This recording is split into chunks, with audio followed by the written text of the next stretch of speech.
When I'm stuck in the city, chasing deadlines and dollars and other men's dreams, I often wish I could escape to something different. When I'm jostling through crowds, hammering furiously emails, working for money, not love, I like to let my mind drift away to something that I really care about, complete and comfortable solitude in the wilderness. Imagine, I say to myself, imagine this. I could just jump on the sleeper train tonight, fall asleep in London, and wake up in the massive silence of the mountains. Imagine that. And then I'd just ride away. In my dream, I leave it all behind, and I just ride and ride and ride until I find someplace special. It may not be down on any map, true places never are. I picture how that journey might unfold. Beautiful places I'd ride through in my quest for the unique escape spot. It would be somewhere simple for sure, but it would be a spot that has everything I dream of when I remember I don't really care about the cash and the kudos and the rushing hubris of much of modern life. My dreams are full of stuff like this, and the only difficult thing in finding these peaceful, perfect oases inside my mind is making the effort to make the dream happen. In the years after the Second World War, wages increased, working hours shortened, and mountaineering and hill walking became popular escapes for all sections of society. At the same time, servicemen returning from the war were determined to improve their living conditions, the population of rural areas in Scotland declined, and remote Highland estates centralised their staff. Consequently, many remote farmsteads were abandoned.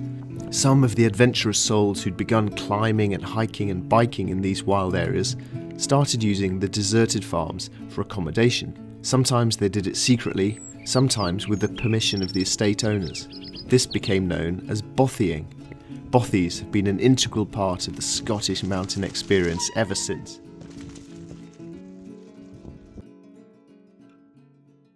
A bothy is just a simple shelter in remote country for the use and benefit of all who love wild and lonely places. Bothies are left unlocked and are available for anyone to use, free of charge. The shelters are rudimentary and basic, but when the weather is howling, those times when you think, this is miserable, but the misery does mean something, a night in a bothy might be all you need from life. Bothies vary in size from little more than a large box up to two-storey cottages. They usually have designated sleeping areas, but no bedding, mattresses or blankets are provided. Bothies have no facilities, there's no tap, electricity, heating, lights or even a toilet. You must bring your own supplies, gather your own firewood, scoop cold water from a stream, perhaps even brace the rickety door closed against a gale with a boulder. Any facilities you do discover are therefore a bonus and give the impression of great luxury.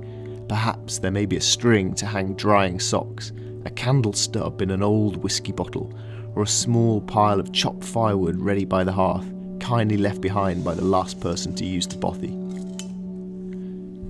If all this sounds rather rough, you're beginning to get the picture. Your comforts have to be carried with you. A bothy, in other words, has absolutely everything I need. It offers shelter and it provides me with a purpose for going out into the mountains in the first place. There's no booking system for bothies, no reservations or first come first served. You may have the place to yourself, and usually you do, but you may find yourself sharing the evening with a couple of climbers or a few friends, and you'll share whiskey and tales around a small peat fire. These are nights that are full of laughter and tall stories, hatching ludicrous plans and remembering special times. Most bothies are privately owned and generously left open for public use. Many, though, are maintained only by the Mountain Bothy Association. 50 years ago, the MBA was formed to save bothies from falling into ruin. They maintain about 100 shelters in some of the remoter parts of Britain. It's all run by donations and hard work from volunteer members. Their only reward is the knowledge that their efforts have helped save a bothy from ruin. The great attraction of using bothies is that there really aren't any rules as such. However, there is a bothy code. It revolves around respect for the bothy, for other users, for the surroundings of these fragile resources. It's about leaving a place better than you found it, welcoming others, and doing as you would be done by. In other words, it's a good code to live life by.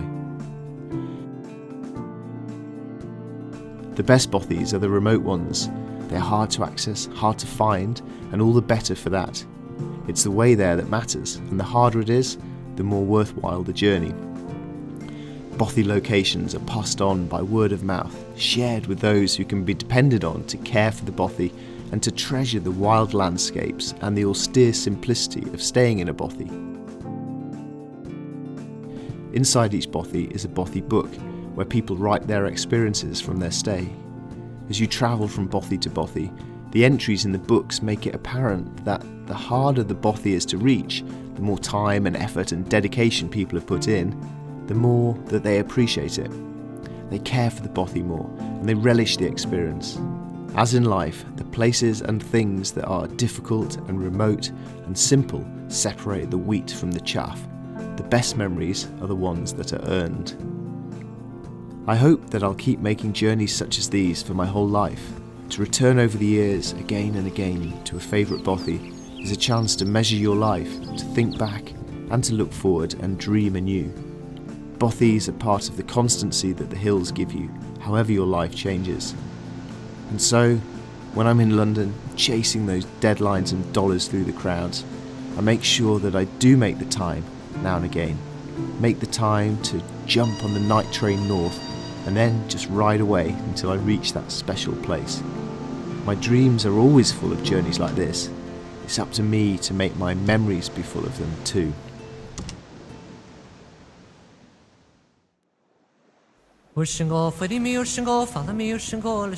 I'm the only person for miles and miles around. The only footsteps on this beach. And the only building I can see is this tiny little bothy where I'm going to sleep tonight. And all of this, for one night only, is mine!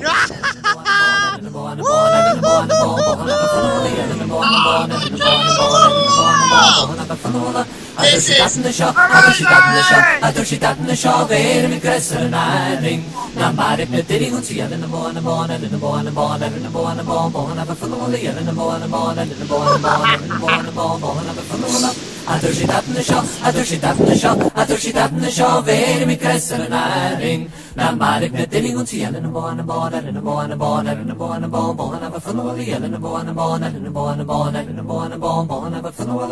Ursting off, Winnie me ursting off, follow me ursting all, is an all, a van in Norris and all, got a do you see? And a born, and a born, and a born, and a born, and a born, of a full of and a born, and a born, and a born, and a born, and a born, of a full of.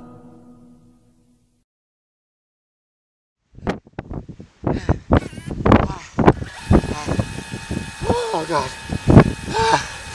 Filming yourself cycling down a mountain. It's very stupid.